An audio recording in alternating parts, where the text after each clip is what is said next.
যেই ব্যক্তি শুক্রবারে জুমার নামাজের পরে 7 বার সূরা ইখলাস, 7 বার ফালাক, 7 বার নাচ পড়বে, আগামী শুক্রবার পর্যন্ত সমস্ত বিপজ্জনক রোগ ব্যাধির থেকে নিরাপদ থাকবে। হাদিসে আছে। আর যদি আরো 7 বার সূরা ফাতিহা মিলায় নেয় তাহলে পুরো সপ্তাহ নিরাপদ থাকবে। তো থাকবে, পিছনে সব গুনাহ মাফ হয়ে যাবে।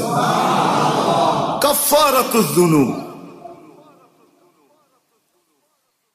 যেই ব্যক্তি জুমার নামাজের পরে সুবহানাল্লাহিল আযীম ওয়া বিহামদিহি 100 বার পরে সুবহানাল্লাহিল আযীম ওয়া বিহামদিহি, তার আমলনামায় 1 লক্ষ নেকি লেখা হয়।